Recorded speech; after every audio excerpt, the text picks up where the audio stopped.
Como não podia deixar de ser, vou começar dizendo bom sábado.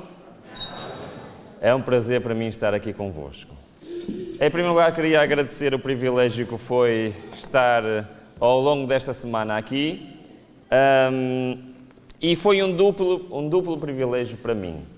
Não só pelo privilégio de estar aqui convosco, de falarmos da palavra do Senhor, mas também pelo privilégio que foi falar daquele que é para mim o meu tema preferido.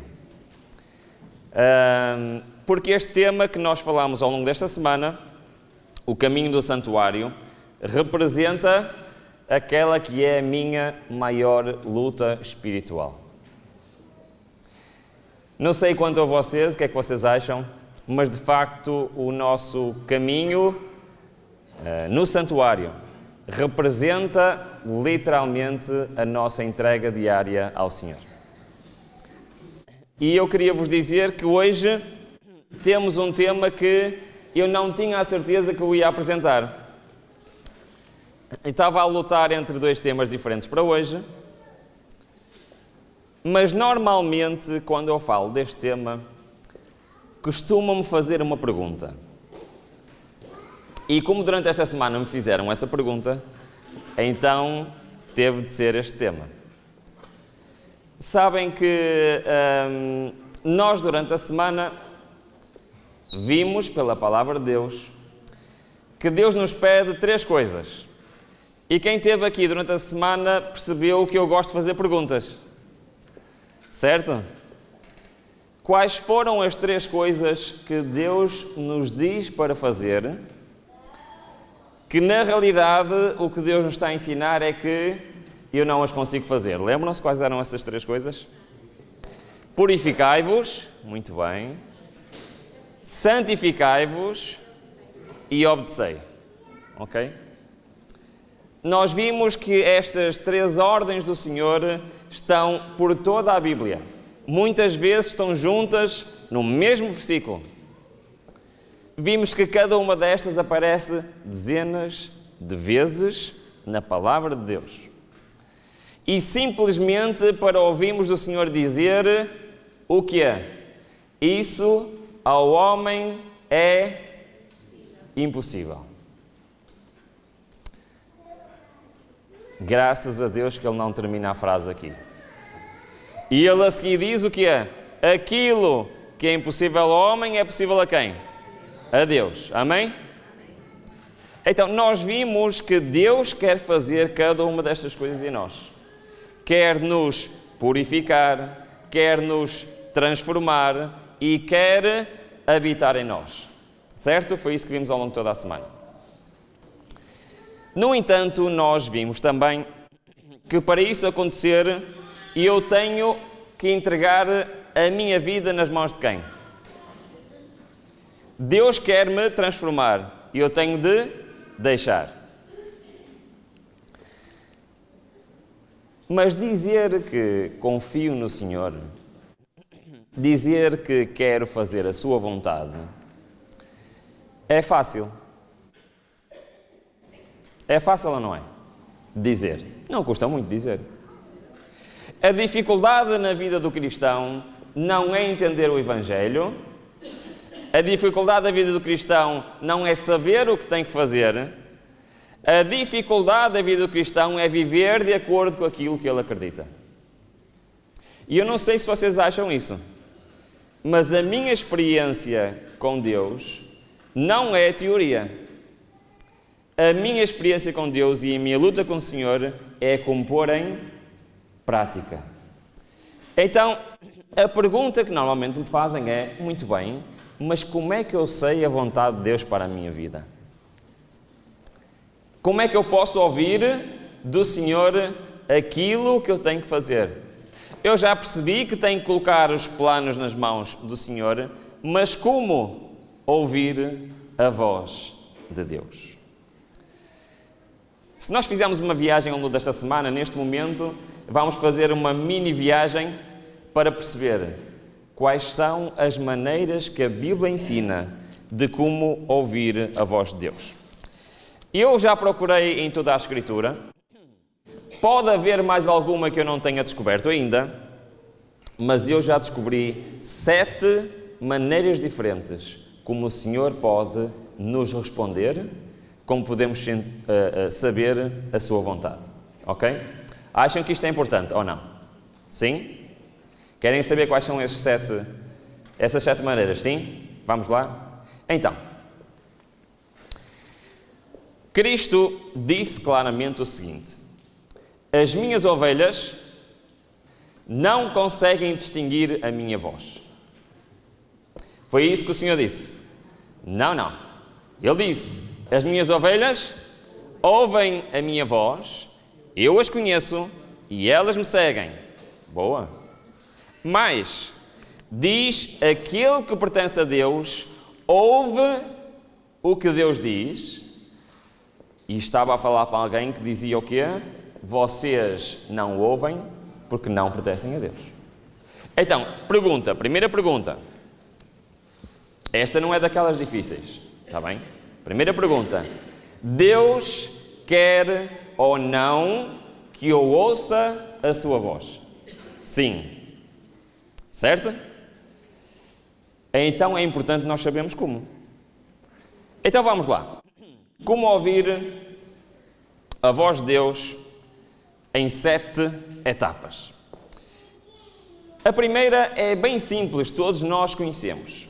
Reparem bem o que é que diz em Josué. O seguinte: não se aparte da tua boca o livro desta lei, antes medita nele de dia e de noite, para que tenhais cuidado de fazer conforme tudo o que nele está escrito.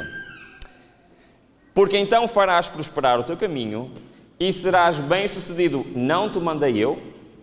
Esforça-te e tem bom ânimo. Não te atemorizes, nem te espantes, porque o Senhor Deus está contigo por onde quer que andares. Ora, já ouviram este versículo, certo? Eu tenho a certeza que já o ouviram. Ora, quero fazer uma pergunta. Está-se a referir a quê? Diz logo no início: não se aparte a tua boca do livro desta. Isto é muito interessante porque, reparem, porque creio na Bíblia. A Bíblia é para mim a revelação de Jesus Cristo. Perguntais porque creio em Jesus, porque é para mim um divino Salvador. Porque creio na Bíblia? Porque achei que ela é a voz de Deus falando à minha alma. Podemos ter em nós mesmos o testemunho de que a Bíblia é verdadeira e de que Cristo é o Filho de Deus. Ora, isto tem a ver alguma coisa com o que estudamos esta semana? O que é que vocês acham? Sim? Então, qual é a primeira maneira de eu ouvir a voz do Senhor? Através da Palavra de Deus. Certo ou errado? Tem ou não tem aqui conselhos? Tem ou não tem aqui repreensões? Tem ou não tem aqui a Palavra do Senhor? O que é que vocês acham? Concordam comigo? Sim? Não? Uma vez, desculpem irmãos, lembrei-me agora disto. Uma vez vi um meme, sabem o que é um meme? Sim? Uma imagenzinha que eu recebi numa rede social. Sim. E foi um meme muito interessante. Sabem o que era? Era um homem de joelhos a rogar ao Senhor que falasse com ele, que lhe mostrasse o caminho a seguir. E na imagem tinha em cima uma nuvem, ok? E a sair da nuvem tinha uma mão, e na mão tinha o quê? Estão a perceber o que é que está por trás desta imagem? Muitas vezes, irmãos, nós estamos a pedir a Deus respostas que Ele já nos deu. E muitas vezes é isso que o Senhor nos responde. Queres saber a resposta? Já te mandei uma carta com essa resposta. E por isso, a principal maneira de nós ouvirmos a palavra de Deus a falar conosco é pela Escritura. Concordam com isto ou não? O que é que vocês acham? Sim? Ok, muito bem. Então, devemos considerar que a Bíblia é importante. Nós vimos que a Bíblia é fundamental para a nossa vida espiritual ao longo desta semana. Agora quero-vos fazer outra pergunta. Se nós recebêssemos um convite para ter uma audiência com a pessoa neste mundo mais importante para vocês, seja lá quem essa pessoa fosse, nós provavelmente ficávamos entusiasmados, certo? Imaginem que podiam escolher qualquer pessoa e ter uma reunião privada, uma audiência com essa pessoa. Agora, nós como cristãos, imaginem que nos fizessem a pergunta se nós queríamos ter uma audiência com Deus. Já uma vez fizeram essa pergunta a vocês? Imaginem que era possível. Vinha alguém ter convosco e dizia: queres ter uma audiência particular com Deus? Qual era a tua resposta? Qual era a tua resposta? Sim ou não? O nosso maior desejo não é passar a eternidade com Deus? É por isso que estamos aqui. Então, muitas vezes nós nos esquecemos disto. Porque reparem, a Bíblia é a voz de Deus a falar-nos. Acreditamos nisto, sim ou não? Tão seguramente como se a pudéssemos ouvir com os nossos ouvidos. Se compreendêssemos isso, abriríamos a palavra de Deus com respeito e buscaríamos seriamente as suas leis. Ler e contemplar as Escrituras seria considerado o quê? Uma audiência com o Deus Eterno.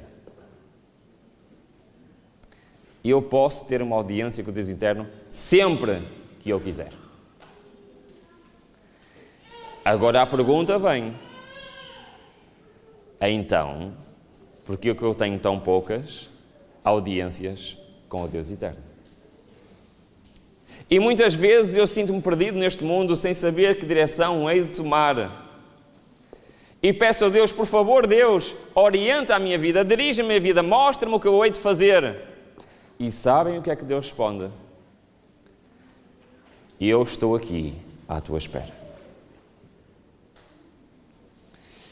Por isso, a primeira maneira de nós ouvirmos a palavra de Deus é pela palavra escrita. Mas temos mais maneiras. Paulo, a falar a Timóteo, diz o seguinte: conjuro-te, pois, diante de Deus e do Senhor Jesus Cristo, que há de julgar os vivos e os mortos, na sua vinda e no seu reino, que faças o quê? O que é que ele estava a dizer àquele jovem? Que pregues a tua opinião. Que pregues aquilo que aprendeste na universidade. Que pregues aquele teu autor preferido. Foi isso que ele disse? Não. O que é que ele disse? Que pregues a palavra. Nós, na realidade, só pregamos quando estamos a pregar o quê? A palavra de Deus. Então, instes a tempo e fora de tempo, reguardas, repreendas, exortes com toda a longanimidade e doutrina. Agora, será que isto é uma realidade? Quando a palavra é exposta, vocês devem lembrar-se que é a voz de Deus que lhe está falando por meio do seu servo. Isto é verdade. Ruben não para de fazer perguntas, não é? Isto é verdade. Vocês acreditam nisto? Agora eu vou fazer uma pergunta um bocadinho diferente. Isto é sempre verdade? Eu estou a ouvir duas respostas diferentes, estou a ficar confuso. Então, vamos lá ver. Quando a palavra é exposta, então tem uma condição, certo? Sim ou não? Perceberam o que é que eu estou a dizer? Decorreu o ano de 1997.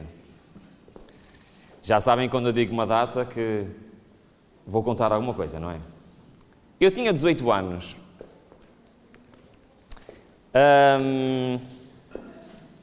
E era provavelmente um sábado à tarde.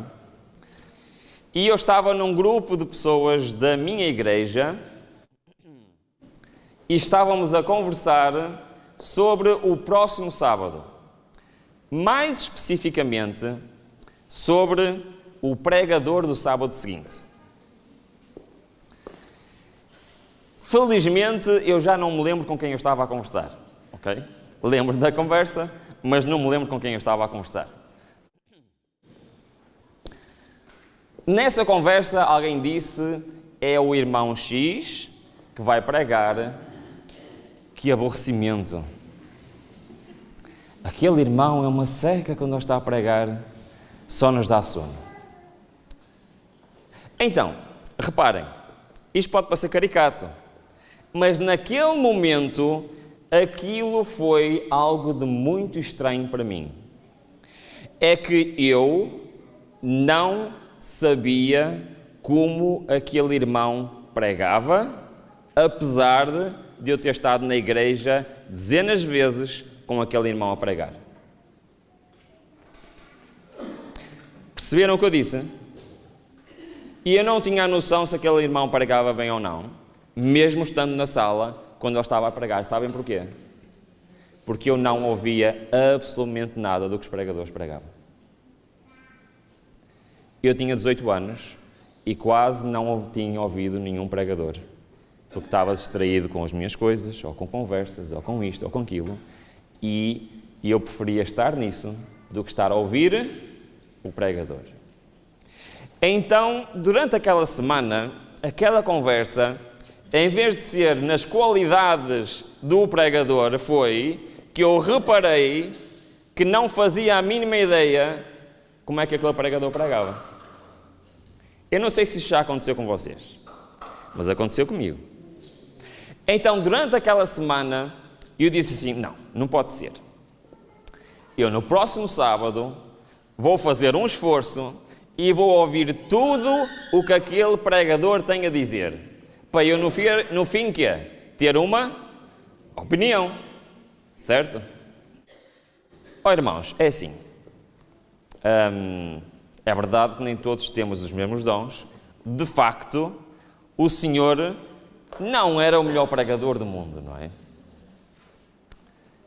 Mas naquele sábado, o Senhor tocou o meu coração através daquele irmão que era muito chato a pregar. É que, apesar de ele não ser o melhor pregador do mundo, Deus tocou o meu coração, porque ele pregou a palavra de Deus. E a partir desse dia até hoje, eu faço questão de ouvir tudo o que um pregador prega, porque eu sei que a qualquer momento o Senhor pode tocar o meu coração pela pregação da sua palavra. Sabem que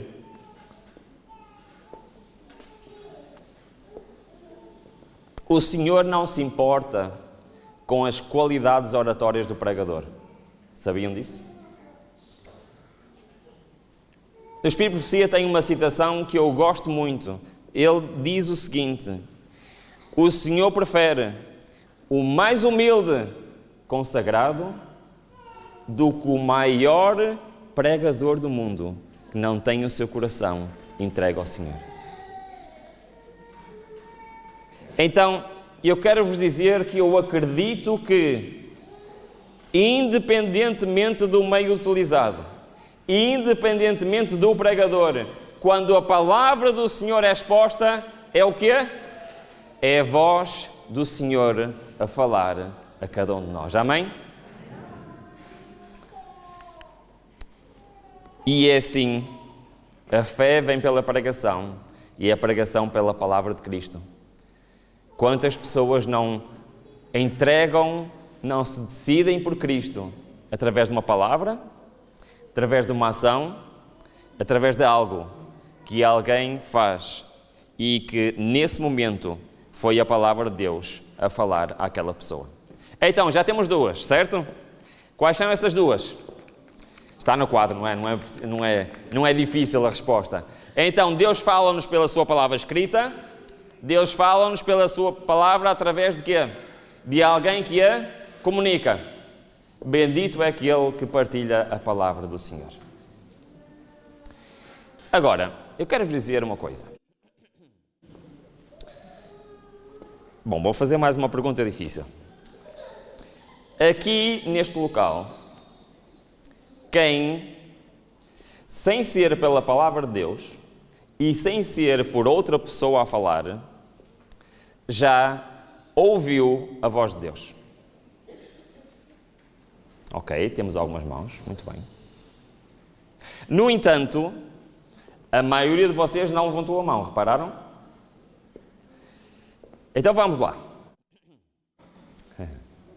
Eu quero vos dizer que cada pessoa que já viveu neste planeta, que vive hoje neste planeta, ou que ainda irá viver, todos ouviram a voz de Deus. E digo-vos mais, todos os dias. Uma das maneiras que Deus mais frequentemente fala ao ser humano está disponível para todos os seres humanos.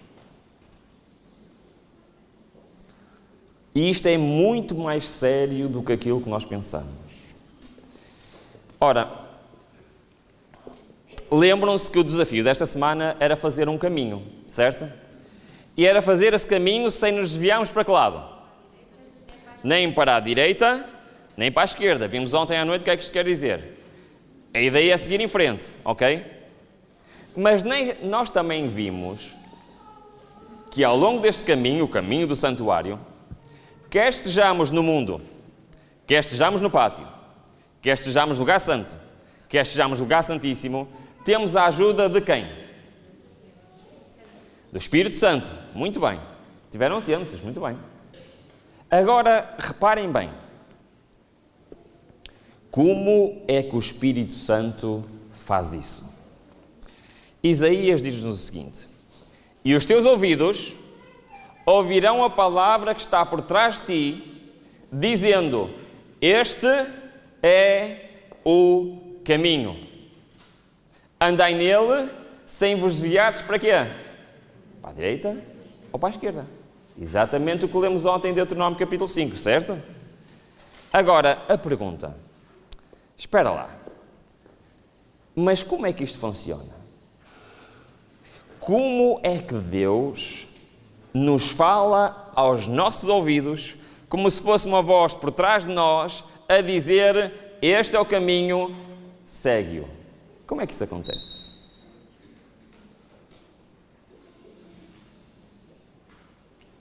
Ao longo desta semana, quem esteve aqui presente, vocês ouviram o Senhor a dizer: este é o caminho, caminha nele. Mas, vou-vos fazer outra pergunta. Como é que isto funciona? Reparem bem. Tem vários nomes. Chama-se a voz do dever, chama-se a voz da consciência, mas o verdadeiro nome sabem qual é? A voz de Deus. A voz do dever é a voz de Deus, um guia interior enviado do céu, e não devemos brincar com o Senhor sobre este assunto. Ora, eu quero-vos dizer isto com cuidado. Vamos lá ver. Alguma vez o Senhor vos disse: não faças isso, tu sabes que está errado? Alguma vez? Sim? Muito bem. Alguma vez o Senhor vos disse: vai pedir desculpa àquela pessoa?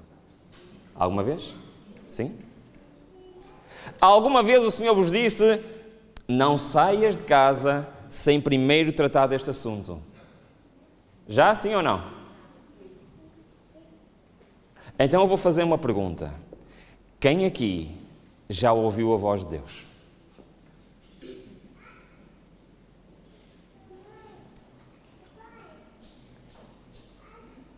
Temos a noção disto, irmãos?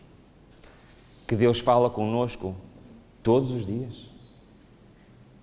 temos a noção de que Deus luta connosco para nos levar no caminho certo. Deus luta connosco para eu não desviar nem para a direita nem para a esquerda. E sabem quem é que é teimoso? Sou eu. Quantas vezes o Senhor já me pediu: Ruben, faz isto. Ruben, não faças isso. E o que é que o Ruben fez? Senhor, deixa estar. Não sejas assim. É que eu quero mesmo ver isto, eu quero mesmo fazer aquilo. Isto que acontece convosco também. Pois é.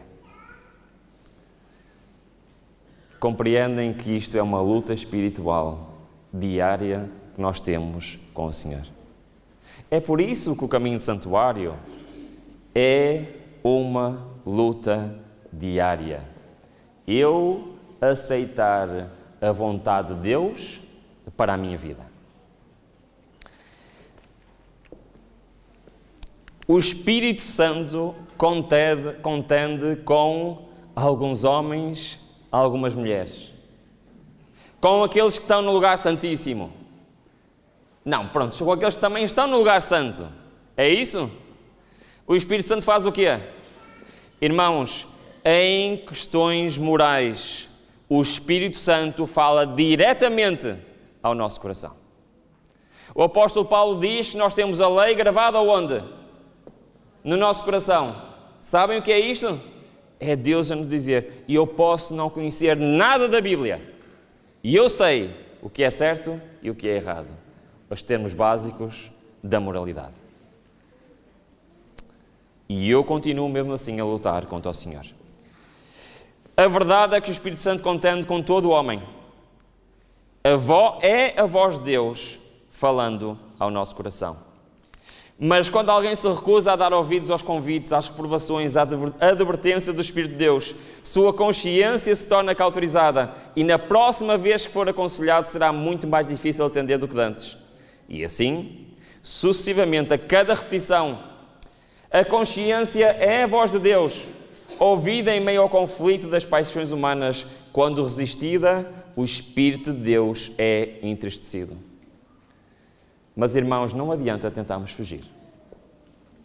Nós podemos fugir para onde quisermos. Para onde me irei do teu Espírito? Ou onde fugirei da tua face?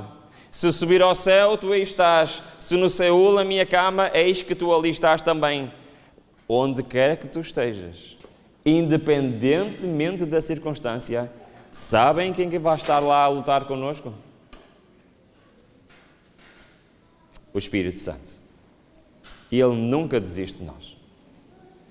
A única maneira dele desistir é se nós o expulsarmos. Então, já vamos a meio. Certo? Temos 3 maneiras como o Senhor fala connosco. Acham que são maneiras importantes ou não? Qual é a vossa opinião? Sim? Já cobrimos aqui muitas coisas, certo? Já há muitos aspectos na nossa vida que facilmente podemos obter resposta e ouvir a voz do Senhor. No entanto, se eu quiser comprar uma casa, o Senhor vai me dizer na minha consciência qual é a casa que eu tenho que comprar. É que a voz da consciência funciona para questões morais, certo? Certo e errado. Mas não me vai dizer o que é que eu hei de escolher e hei de fazer durante a minha vida. Sabiam disso? A não ser que seja uma questão que é moral. Se eu quiser comprar uma casa, eu posso vir à Bíblia buscar conselhos até? Sim. Mas ele na Bíblia não me vai dizer: ao Ruben, é na rua X, no número Y. Vai ou não vai? Então, há questões que nós temos na nossa vida que a Bíblia, que um pregador ou que a voz da consciência não nos responde. Por isso o Senhor forneceu mais maneiras de nós ouvirmos a sua voz. Ok? E eu quero vos dizer o seguinte: não há nenhuma decisão na minha vida que Deus não me possa orientar e que não tenha colocado um meio de nós ouvirmos a sua voz. Ok? Então, vamos lá. Uma das maneiras de nós vemos a vontade do Senhor é baseada neste versículo. Diz assim: bem sei eu que tudo podes e que nenhum dos teus propósitos pode ser impedido. Ok. O que é que isto quer dizer? O Novo Testamento completa este texto com, vou parafrasear, está bem? Diz o seguinte: tudo o que pedirmos de acordo com a vontade de Deus nos será, conhecem? Concedido. O que é que isto quer dizer literalmente na prática na nossa vida? Oh Ruben, já estás tu a fazer perguntas difíceis outra vez a esta hora. Na prática, o que é que isto quer dizer na minha vida? Por exemplo, o apóstolo Paulo, em Romanos, capítulo 8, diz assim: e aquele que examina os corações sabe qual é a intenção do Espírito, e é ele que, segundo Deus, intercede pelos santos. O que é que eu acabei de dizer? E sabemos que todas as coisas contribuem juntamente para o bem daqueles que amam a Deus, daqueles que são chamados segundo o seu propósito, porque que dantes conheceu, também os predestinou para serem conformes à imagem do seu Filho. Então, vamos lá. Deus quer ou não dirigir a nossa vida? Sim? Muito bem. Então, se tudo o que nós pedimos a Deus de acordo com a sua vontade acontece, se o texto que acabámos de dizer atrás, nenhum dos propósitos de Deus pode ser impedido, isto quer dizer que uma das maiores maneiras de nós vermos a vontade de Deus para a minha vida é através da, ouçam bem, providência de Deus. Ouviram? Providência de Deus. O que é que isto quer dizer? Isto quer dizer que Deus é um Deus que, quando quer alguma coisa, vai abrir ou vai fechar as portas. O que é que vocês acham? Abrir as portas. Ou seja, imaginemos que eu quero tomar uma decisão, quero seguir um caminho. E peço ao Senhor, orienta esta minha decisão. Se eu vir as portas a abrirem, é porque se calhar Deus concorda com essa decisão. Se eu vir as portas a fecharem, é porque provavelmente o quê? Se calhar estou a ir no sentido errado. Entenderam o que é a provisão divina? Sim ou não? Ok, havia um homem que tinha um desejo muito grande. Esse homem estava cativo numa terra estranha e pensava na sua terra, na capital da sua cidade, e chorava porque sabia que essa cidade estava em ruínas. Quem era esse homem? Neemias. Esse homem apresenta-se perante o rei e cometeu um grave erro. E ele estava triste perante o rei. Ora, estar triste perante o rei, nesta altura, significava alguma coisa. Nós falámos desta história esta semana, lembram-se? E ele fez uma coisa incrível, não é? Como vimos esta semana. E ele pediu a Deus o quê? Ok, vamos repetir. Ele estava triste, o rei reparou, e o rei disse a Neemias: Neemias, o que é que tu tens? E Neemias ficou com medo. E ele ficou com medo porquê? Porquê que Neemias ficou com medo?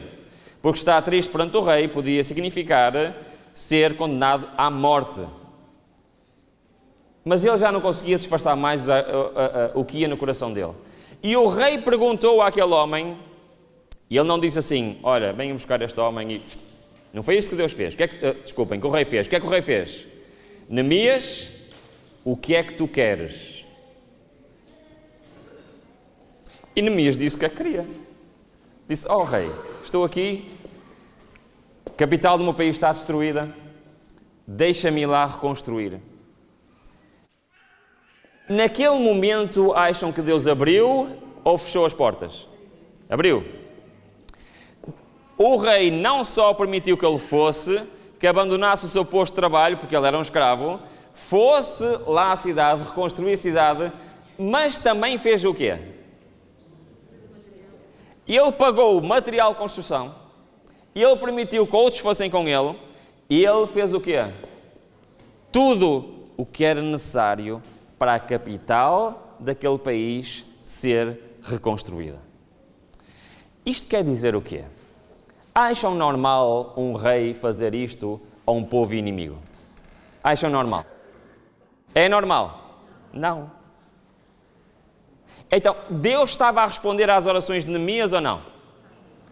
Neemias fez a sua parte, certo? Mas Deus fez aquilo que era impossível para Neemias fazer. Eu vou avançar os textos, porque eu tenho ali um inimigo a olhar para mim. Estamos a falar em inimigo, tenho ali. Eu gostava bem mais daquele relógio semana passada, lembram-se? É que semana passada já estava na hora antiga, eu sentia-me mais confortável, não é? Bom, Neemias então implorava o auxílio do Senhor. No entanto, ele demonstrou que não é só orar. Ele trabalhou com diligência e fidelidade. Ele fez a sua parte. No entanto, ele viu a mão da providência de Deus ao mover o coração daquele rei e abrindo as portas para que aquilo fosse executado. Será que nós estamos atentos à providência de Deus? E ele mostrou que homens de oração também devem ser homens de ação. E também mostrou nesta história que o Senhor pode até mover o coração de um rei inimigo em favor daquele que ora. Amém?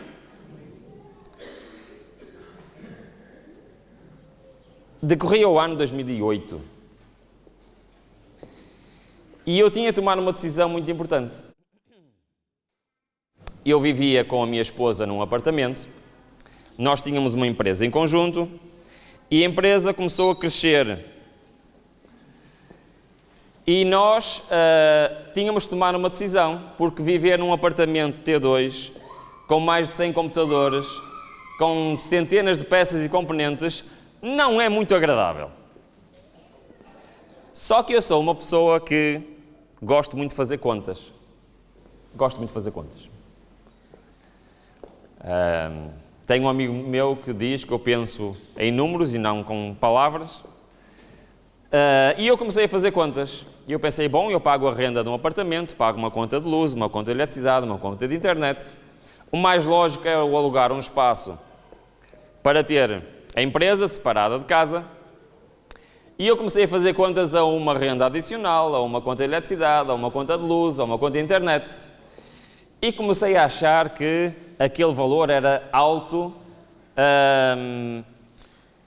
e que se calhar havia uma ideia melhor.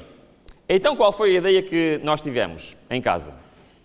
Em vez de pagarmos duas rendas e contas duplicadas e ter dois sítios arrendados, por que não comprámos uma casa com um espaço grande para podermos trabalhar lá nesse espaço? Acham que é uma boa ideia ou não?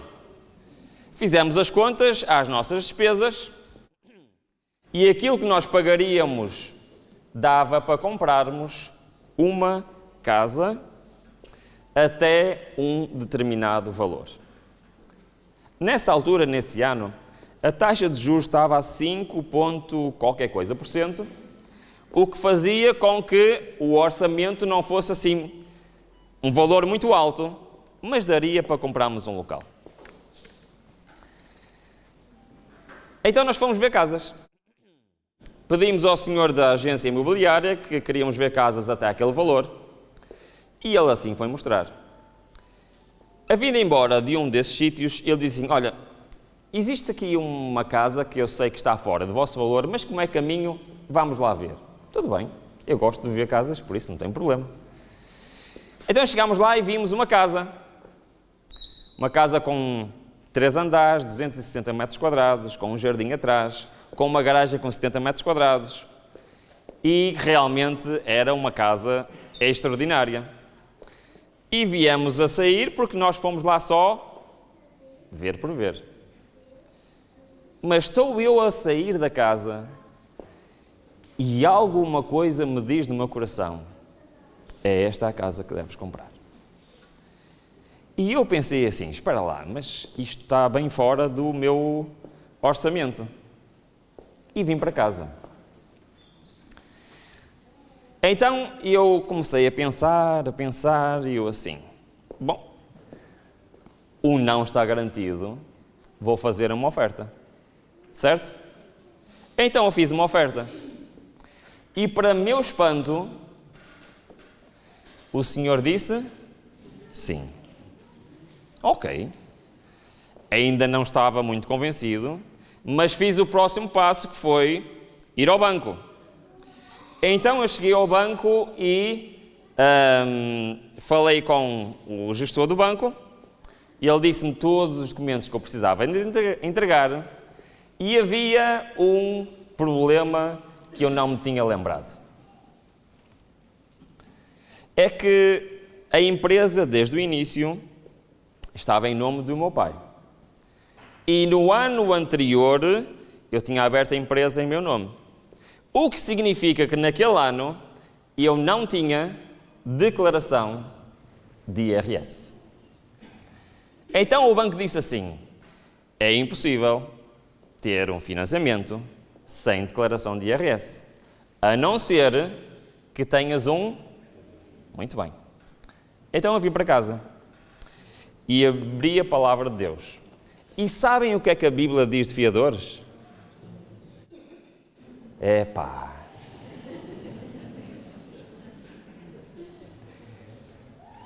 O que é que nós fazemos quando queremos que Deus dirija a nossa vida? Nós oramos. Então eu fiz um compromisso com Deus. Oh Deus, então é assim. Eu sei que tu não aprovas fiadores. Então eu não quero. Se houver alguma hipótese, tu has de dirigir. Então eu fiz o seguinte, eu fui ao banco e disse assim, olha, é possível enviar os documentos sem declaração de IRS? O senhor disse-me assim, ora bem, vai haver despesa de 300 euros, porque temos que fazer a avaliação do imóvel, mas vamos estar a fazer isso para nada, porque sabem o que é que ele disse? É impossível. E eu disse, não faz mal, coloque na mesma, não é por 300 euros que eu vou morrer. E assim fez. Ele pôs os papéis. Exatamente nesta altura, exatamente nesse mês, rebentou a grande crise financeira de 2008. Lembram-se dessa crise financeira? Sabem qual foi a primeira coisa que os bancos mundiais fizeram em todo o mundo? Cortar o quê? O crédito.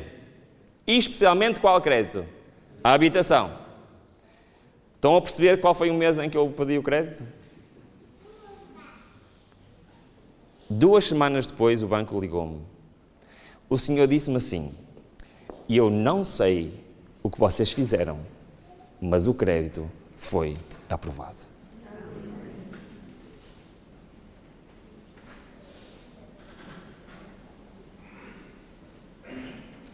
Deus abriu as portas ou não abriu?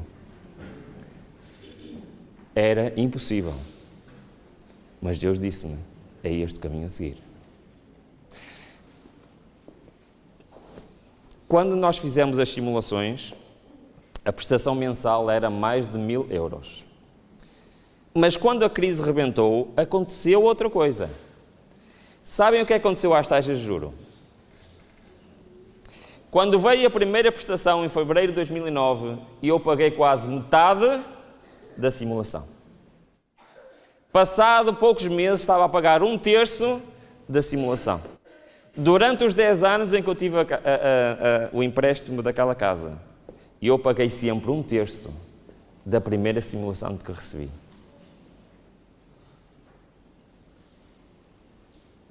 Foi o maior negócio que eu fiz na minha vida, irmãos. Sabem que eu vendi a casa e liquidei o empréstimo em 2001. Sabem o que aconteceu em 2001? 2021, desculpa. Sabem o que aconteceu em 2021? As taxas de juros começaram a...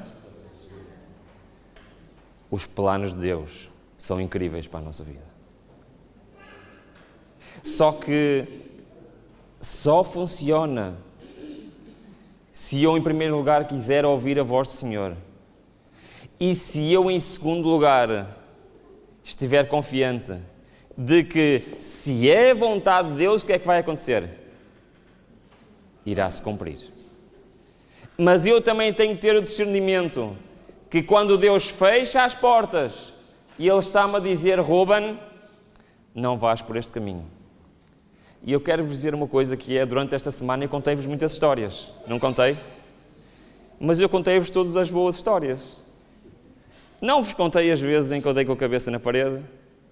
Não vos contei as vezes em que eu fiz aquilo que o Senhor não queria. Não vos contei as vezes em que o Senhor disse claramente: Ruben, é para ali, e o Ruben foi para ali. E chegou lá e espalhou-se ao comprido.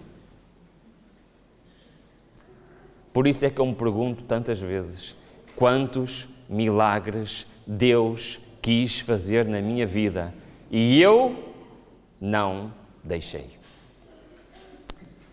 Bom, temos que avançar, desculpem. Estou-me a desviar um bocado, mas... Pois é, mas eu tenho que contar esta história também, isto vai ser muito difícil.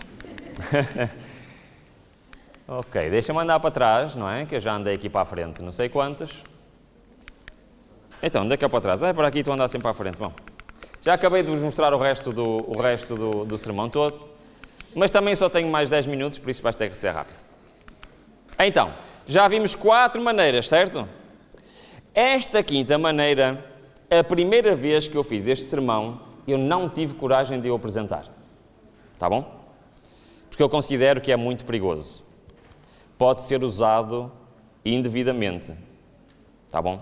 Mas é um ensinamento bíblico, por isso eu tenho que falar sobre ele. E eu vou falar muito rapidamente. Diz o seguinte: quando o povo de Israel chegou e conquistou Canaã, como é que eles dividiram as terras entre eles? Como é que foi? Lançando sortes. Muito bem. Mas, quando os sacerdotes do templo tiveram que escolher quem é que ficaria em cada posição, como é que eles fizeram? Sabem? Lançaram sortes. Muito bem.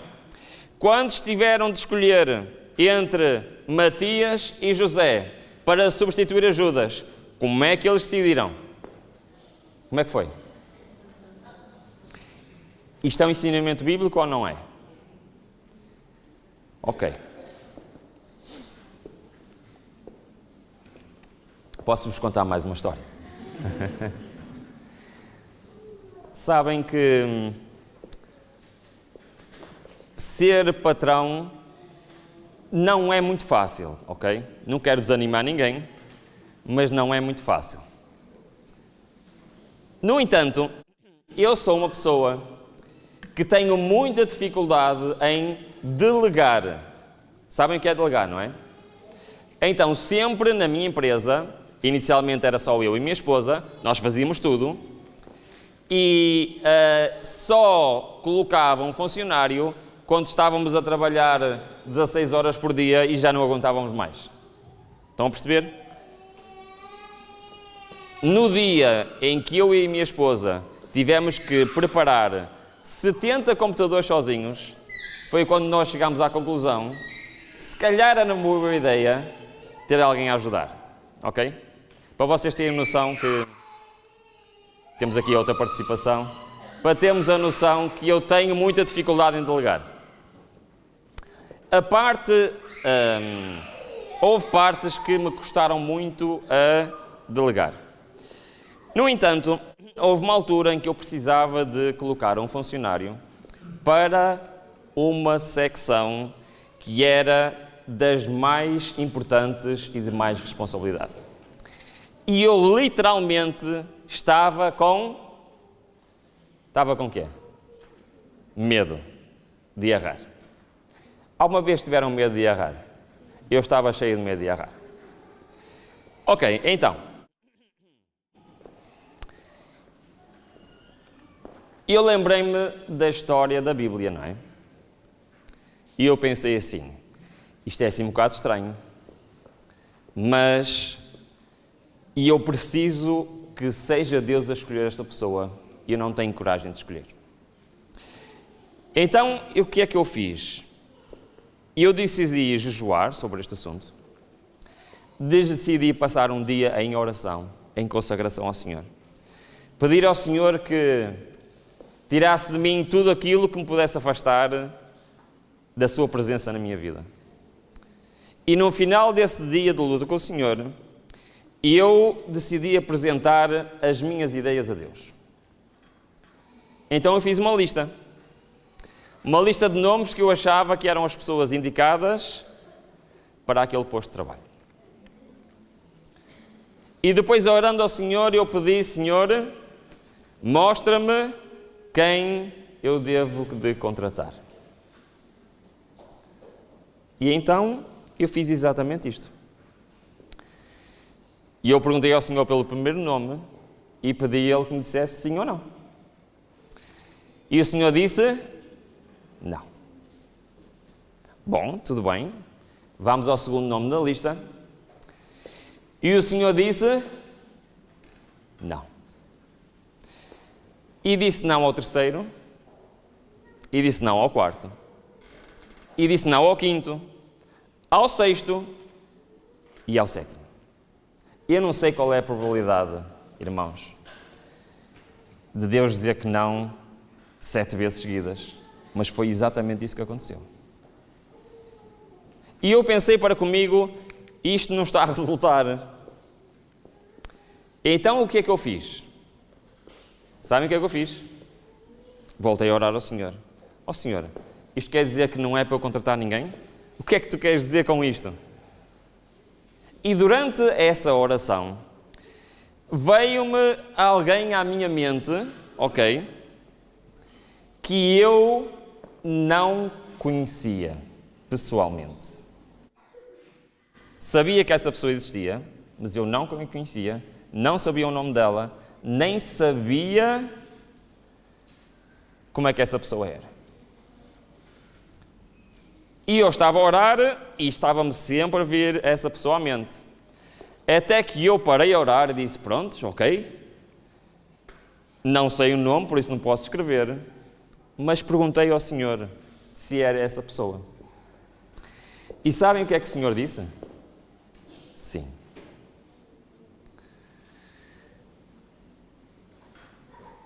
Eu já não sou o patrão dessa empresa, mas é uma pessoa fundamental lá na empresa até hoje. Eu não sei se vocês estão a imaginar o que é para mim ligar a alguém que eu não conheço e pedir: olha, eu gostava de falar contigo. E estar com essa pessoa e dizer: olha, eu tenho esta empresa e queria te perguntar se querias trabalhar para mim. E essa pessoa disse: o quê? Sim, quero. Ora, estes métodos bíblicos não estão na Bíblia para a gente saber o que aconteceu no passado. Só que entendem a minha dificuldade em falar sobre isto? É que isto não é a lotaria. E isto é o último recurso de um cristão. E só deve ser feito com total consagração ao Senhor. Porque tirar um papel não é ouvir a voz de Deus. Mas Deus pode usar qualquer meio que exista para falar ao seu povo. Isso é uma verdade.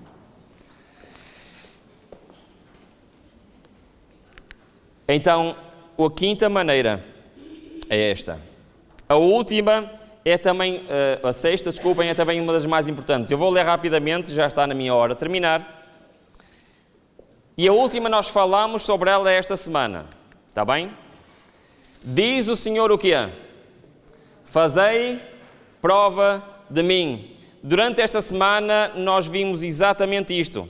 E vimos a história de um homem que fez exatamente isto. Pois a vontade do Senhor é essa. Qual foi esse homem? Que história é que nós vimos esta semana? Lembram-se? Um homem que fez prova do Senhor com uma coisa no chão. Gideão. Fez ou não fez? E ele pediu ao Senhor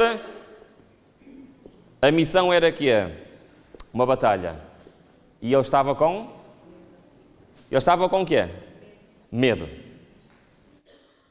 Irmãos, não há problema nós termos medo de tomar decisões.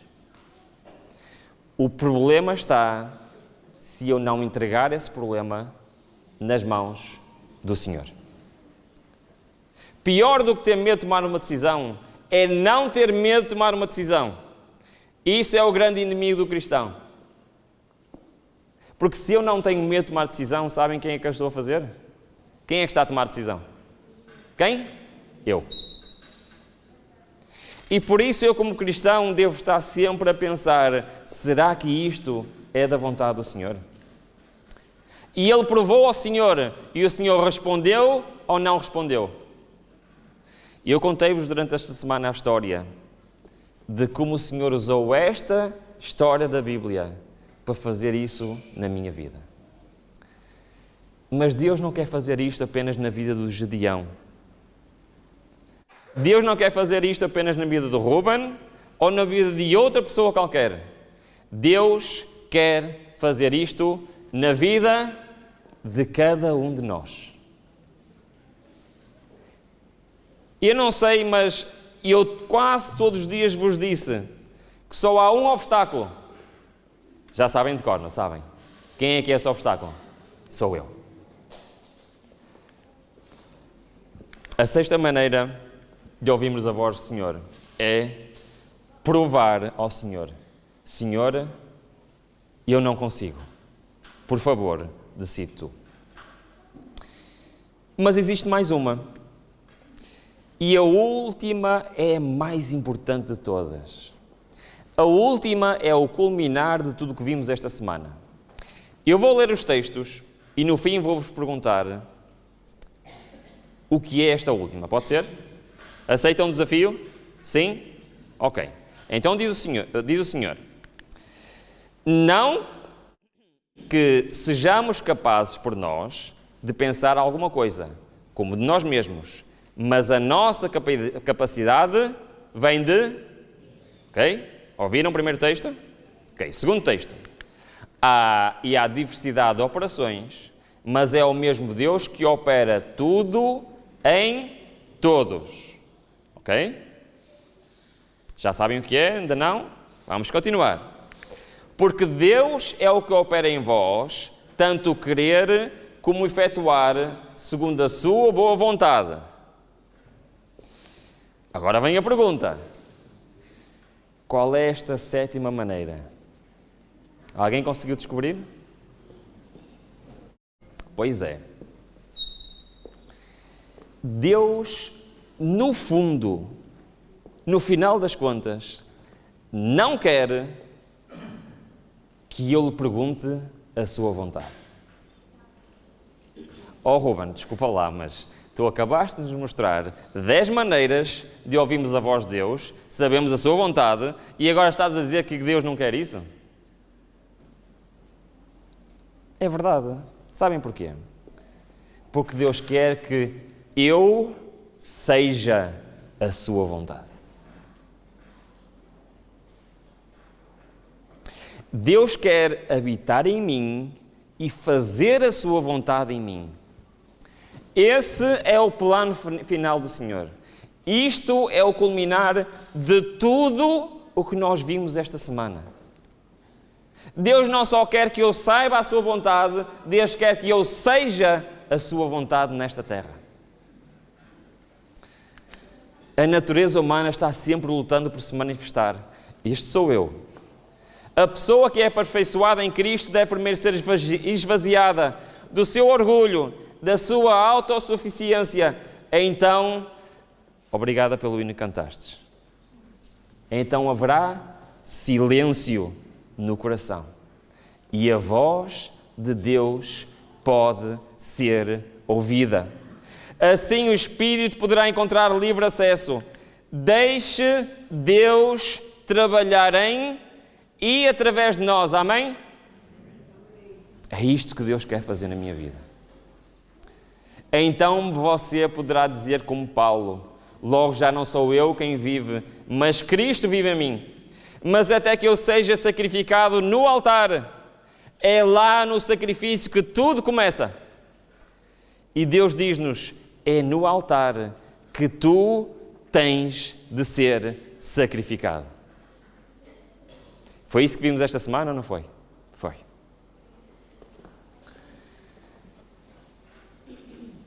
Até que deixemos que o Espírito Santo nos moldar e nos formamos à semelhança divina. Não podemos alcançar o ideal de Deus para nós. Este ideal é que eu seja a sua vontade. Último texto, para terminarmos esta semana de oração. O Senhor necessita de homens e mulheres que levem com eles na vida diária a luz de um exemplo piedosos.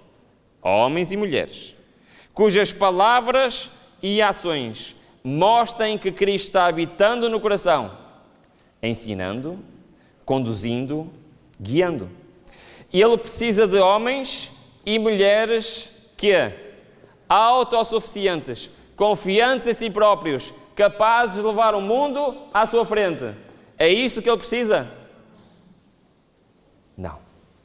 E Ele precisa de homens e mulheres de oração. Que ao lutarem junto com Deus, obtenham a vitória sobre o eu. E então saiam para comunicar aos outros o que eles receberam da fonte de poder. Amém? Este é o maior desafio do ser humano. Fazer o caminho do santuário. Este desafio não é apenas aceitarmos a Cristo, é aceitarmos que eu sou um sacrifício vivo para o Senhor. Cristo quer tomar conta da tua vida. Cristo quer tomar conta da minha vida. E Ele não quer só me purificar, me perdoar. E Ele não quer só me transformar, me santificar. E Ele quer que eu entregue o meu coração nas suas mãos. Deus quer guiar a tua vida. Deus quer guiar a minha vida. A maior decisão que eu posso tomar é deixar o Senhor agir em mim. O resumo da mensagem desta semana é: Ruben, para de impedir a ação de Deus na tua vida.